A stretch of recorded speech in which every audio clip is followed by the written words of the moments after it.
This video was produced by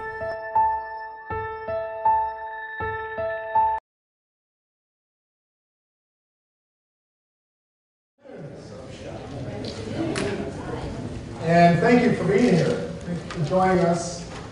This is our fourth biennial statewide wind energy symposium at JMU. I know some of you have been through one of these before. I think I'm a little loud. Slide that down. Is that a little bit better? Slide back up? Okay.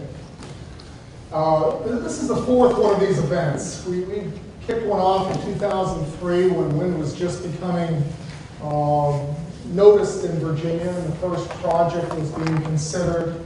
We held back a couple of years, and then we did one in 2008, and then again in 10, and we have found, well, hopefully we have found our way in terms of hosting an event that is as informative as it can be for all of you who find this kind of an event useful. I got to apologize, I dialed in the wind and I got the heat.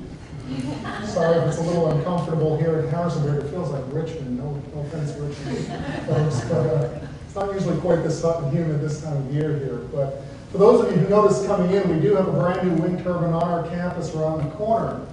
And we hope those of you who have not been out there yet and are here tomorrow would come out and visit us at 1 o'clock when we're going to officially inaugurate that.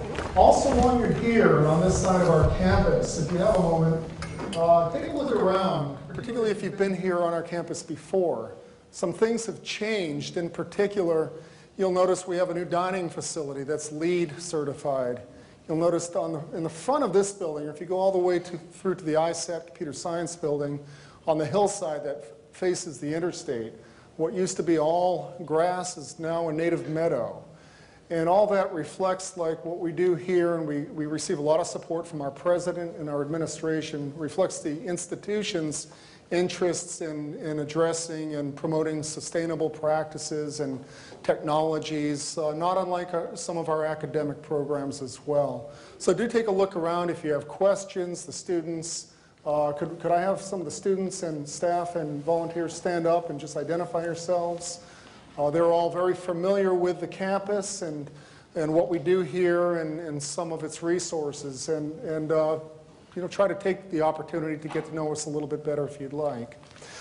While I've got your attention, I just would also like to acknowledge the Center for Wind Energy. We've spent a fair bit of time the last year trying to reflect on what we've been doing over the last 10 years, and I don't mean just the JMU but all of those who have been involved in promoting and advancing wind energy in Virginia, members of our wind working group, folks who have been supported by the Department of Energy, by the Department of Mines, Minerals, and Energy here in Virginia, trying to, as one of our old friends and allies, Larry Flowers, likes to say unstick Virginia and try to find solutions to some of the barriers that are presented to us. We think that over the course of the last year, we've managed to define what our role could be, and will probably continue to be here at JMU, conducting events such as this to allow stakeholders the opportunity to engage and to have conversations, and at least every other year or so come together for a couple of days and look back a couple of years at what has gone on. But you'll notice here as well, we've really started to brand some of the areas where we're particularly involved. The Virginia Wind Energy Collaborative, which we assigned, that moniker we assigned to ourselves a number of years ago, reflects our interests in community outreach and services. I think in some cases folks have drawn an analogy between what we do for wind and renewable energy and what an extension service might do for agriculture or other areas. So try to provide support to the communities in Virginia, try to find ways for them to help themselves and be better informed as development opportunities are presented. We have been involved with supporting landowners who wish to measure their own resources with the anemometer loan program for over 10 years now. That program was initiated with support from the Department of Energy and continues to be supported by our state energy office. Wind for Schools was a program we kicked off 2 years ago, again with support from the Department of Energy and its Wind Power in America initiative. And we now interact with dozens of schools, hundreds of students teachers and thousands of students across the state and advise them and support them in their interests and attempts to install small turbines and use those for educational purposes. And finally, and as we're recognizing here at this symposium this year, our small wind training and testing facility that we're launching and we've finished constructing. And that will give us a whole new array of resources and opportunities for not only teaching at the university level, but also at the K-12 level, for helping to advance the workforce, advance the installer professionals who are interested in supporting this industry.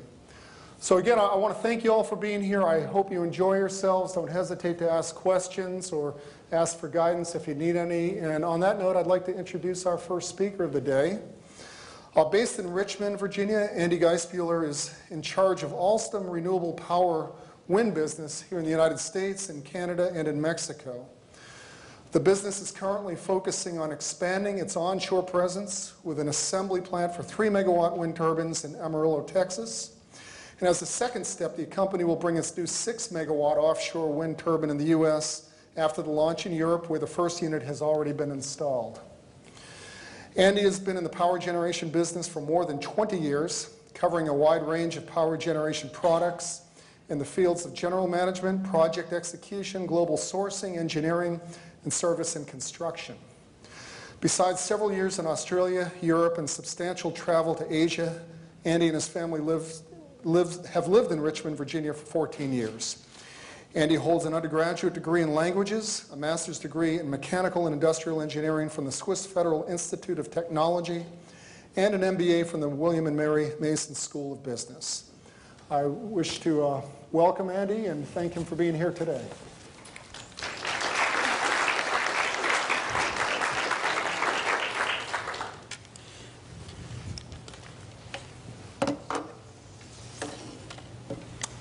Thank you, Jonathan, for the kind introduction. Appreciate it.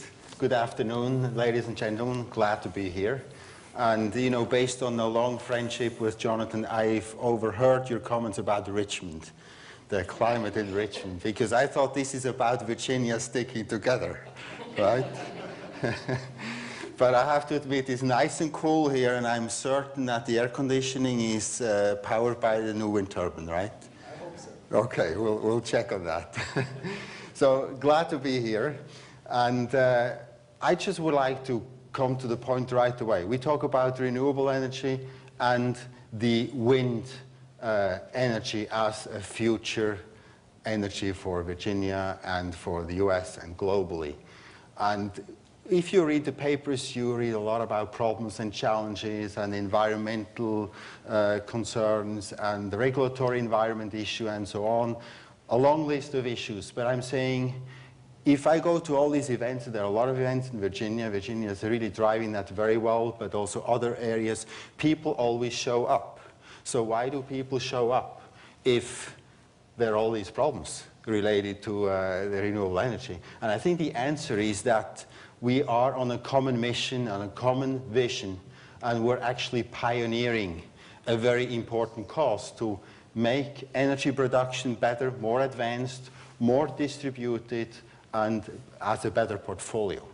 And we're really pioneering this, although we probably should say we're second generation pioneers, because the real pioneers, they were here in Virginia 400 years ago. And they were doing much harder work than we do in the summer heat. Also, I would like to acknowledge the real pioneers, the first generation pioneers in wind energy, who started to launch that technology 25 years ago when no one even was talking about it and no one felt it will ever go anywhere. And they kept the vision pushing forward. So that's really now our job as the second generation pioneers. We need to hold on to the vision. We need to bring it to the next level. And this is really very nicely aligned with the policy of the state of Virginia. It's also nicely aligned with a lot of the large players in Virginia, utilities, various companies, organizations, and also organization hosting this event. Jonathan, we really appreciate the initiative a lot for that. So that's kind of putting in perspective. So let's talk about Virginia energy policy briefly before we talk about wind. You probably heard the term all of the above. I actually Googled that term, and it's there everywhere, you know, and this has been branded by Governor McDonnell at definitely the last energy conference, Governor's Energy Conference last year. And the basic tone of many speakers was really to drive the portfolio, the concept of a portfolio, all of the above, meaning there's not a silver bullet of one technology. It's the combination, the smart integration of all the technologies together. Actually, if you look at one of the analyses NREL did, in Virginia, you would have, in Virginia alone, you would have potential for wind energy to power about 4.5 times the energy need of the state. So, I mean, there's plenty out there, but we need a balance. And that's why, that's the same conclusion Alstom came to. We need a balance, and that's why we're providing a whole portfolio which is pretty much aligned with Virginia's energy policy. As you can see, we constantly add boxes. So this chart is existing since a while. We always need to find room for boxes. What's interesting is that all the boxes we add, so for example, tidal energy, wave energy, and of course on and offshore wind, these are all renewable energy boxes being added. So there's really a trend, not just in the energy policy of Virginia and the global energy policy. And I know we have issues with the federal direction and continuity of certain programs. That's a separate challenge. I will not spend too much time on that because everyone talks about that. I would like to talk about what actually can we do, what's within our area of control.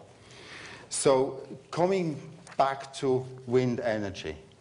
Wind energy faces challenges, and let's look at what those challenges are. It's a whole list. We don't need to go through the whole list, but probably the two most significant challenges are the timely deployment, the speed of deployment, and I'm talking offshore because the potential in Virginia is the majority is offshore, and it's substantial. It's one of the best in the US. It's one of the best along the East Coast. So that's the speed of deployment and, of course, the cost of energy. So these are the two big topics. And we need to ask ourselves, what can we do to address those 2 points? So I would say there are 4 critical success factors helping us to address this. First is technology. And if you look in history, technology, not always, but most of the time, has actually delivered solutions to difficult problems. Secondly, it's the collaboration and partnerships. Thirdly, it's shortening the learning curve and actually work together in transparency because these items are very complex. We need to be transparent. And fourth is the perspective and the vision. So I'm going to walk you through these thoughts. So I start with technology. This is, I have to say, a good-looking turbine, but I mean, this shouldn't matter. But it's designed. The visual design it has been done in Spain, but it's the significance of this, what we would call a new generation turbine, and there are other manufacturers who also have developed very good new generation turbines, and that's the way it should be. Also there, we need a portfolio and we need a balance. But the big difference is that if you look at the currently installed offshore machines, they're kind of marinized onshore machines, and they're relatively small, and they had a tough time. It has been really a difficult process. So these are now the new generation offshore machines are specifically designed for marine environment with the latest technology. So this has a rotor diameter of 150 meters. So it's the biggest machine on the market, the biggest machine which actually is available at this time, and I'm sure someone else will come up with a bigger one, and then we'll try to build a bigger one. That's the way it is. So it's 150 meter diameter, so that's bigger than the biggest commercial airplane. It has 6 megawatts of nameplate capacity. and it's powered by a direct drive permanent magnet generator. So it's the latest technology.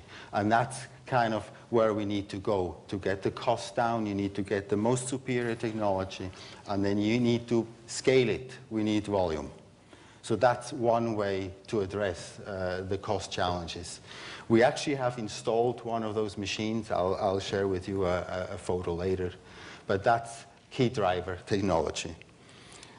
Then another key driver is collaboration and partnerships. And if you observe industry or any activities we do, if things go well, we don't have time for collaboration or transparency or partnership. We do our thing and it works and we're somewhere in our silo and everyone's happy. That was maybe a few years ago.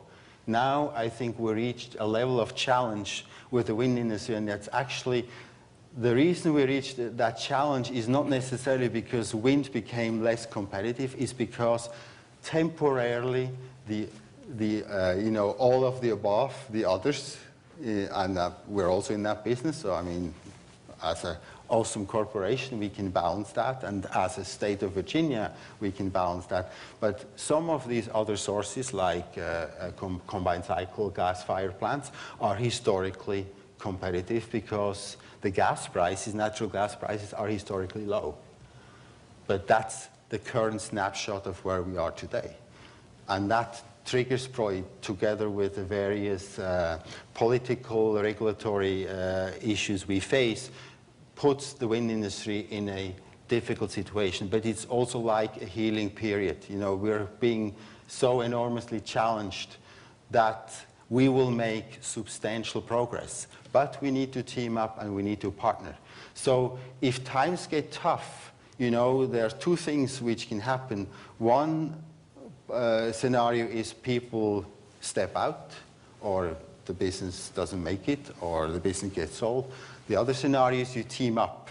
And, you know, with reinforced, aligned forces, you work together. And I think if you look at the aspects there, it's really alignment, you know, pursuing the same goal, you know, reducing cost of energy. Here, the example I use here, because every single presentation I do, I would like to briefly talk about safety.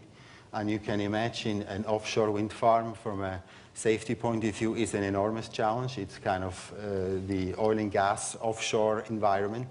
But you're in a confined space, you know, 100 meters above ground, far away from infrastructure, so it's a big challenge. So alignment is key, that the parties teaming up are aligned in their objectives and their priorities. And then, of course, collaboration. By the way, this photo shows the first 6-megawatt machine being installed in France. You actually see they're lifting a blade. And then the third aspect is transparency, that we really need to work together transparently as one team. And that gives us the necessary leverage. And I think the industry and all the participants in this initiative are forced to do that. It's not that people like to do it, because it's a challenging process, but we're forced to do it, and it will deliver us benefits, and it will bring us along further.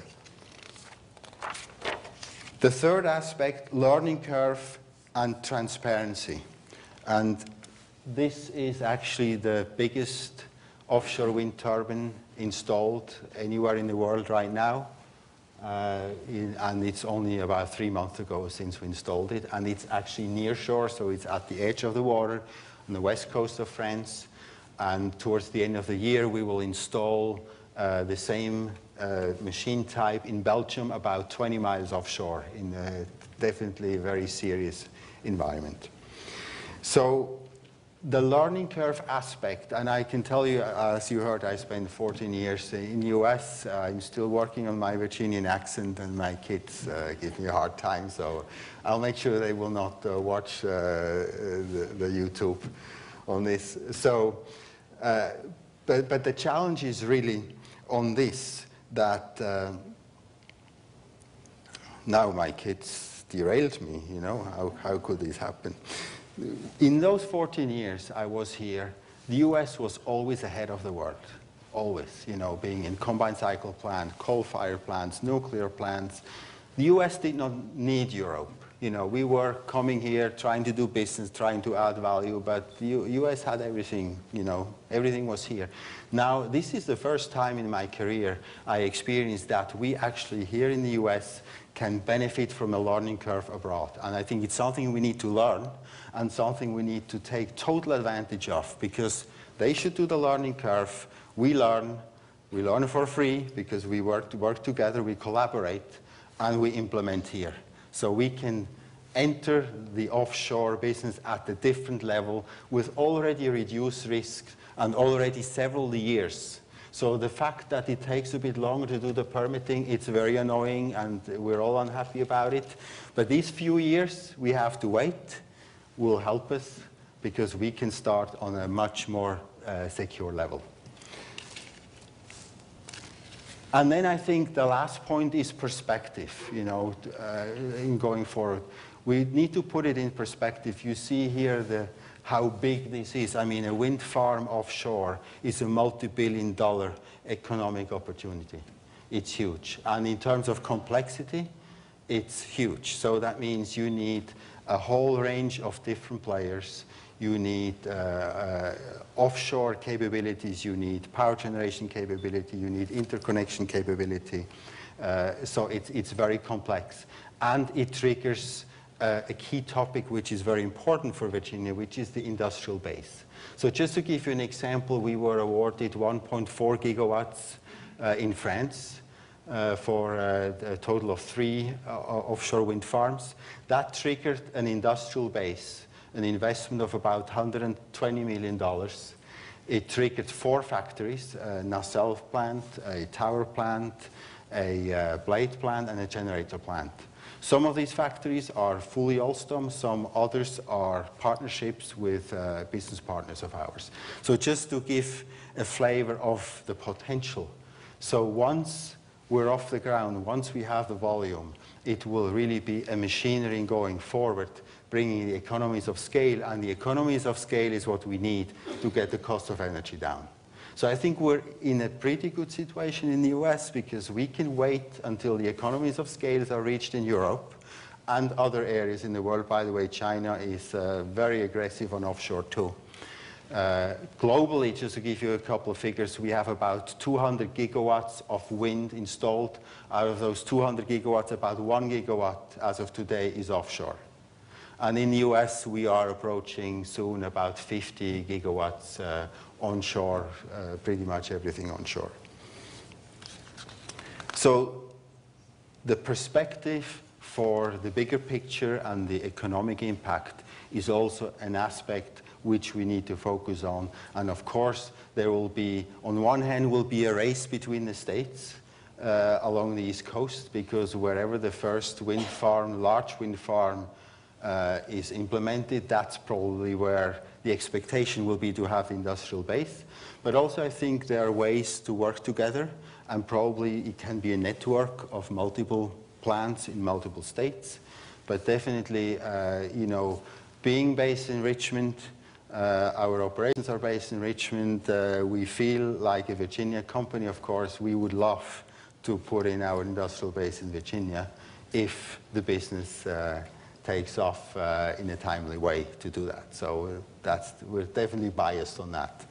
And I think the benefits of Virginia are well known to all of us. It's a business-friendly environment, a very good workforce, and of course the logistic opportunities in the Chesapeake Bay area are tremendous. It's close to perfect, and we got the wind resource. So it really, you know, selecting Virginia as the hub of our operations probably was challenged in my organization a few years ago when offshore was not so much in the middle of everything.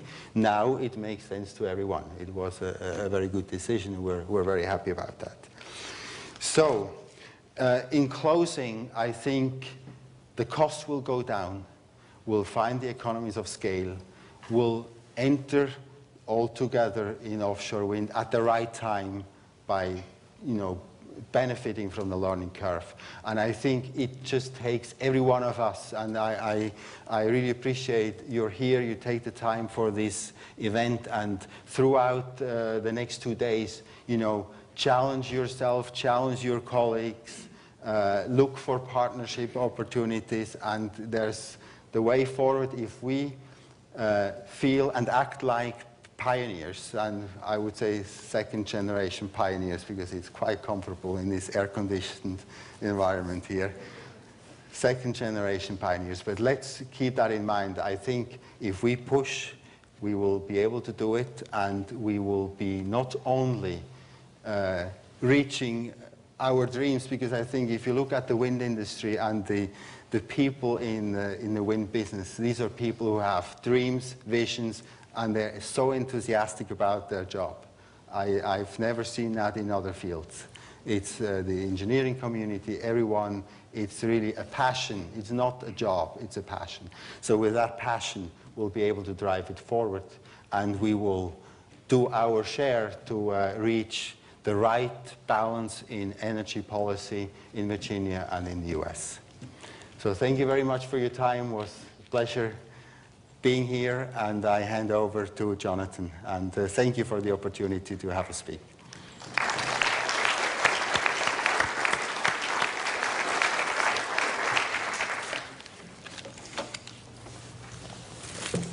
Something for you. Oh, thank you so much.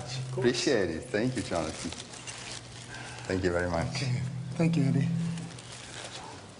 I was going to pick on Virginia Beach, but Bob Mathias walked in just as I was about to do that and caught my eye, so I turned it to Richmond. Sorry about that, Andy. It's okay. I've got a couple of quick announcements that I've been asked to make just to get folks oriented. I know some of you have been here since the workshops this morning. And before I do that, though, I'd like to thank our sponsors. If you haven't seen the sponsor list yet, it's on the back of your program. And we do appreciate their support. They're all here. I think some of them are displaying as well. And we really couldn't do this without their support and without the ongoing support from our State Energy Office and from the Department of Energy as well. It's very much appreciated.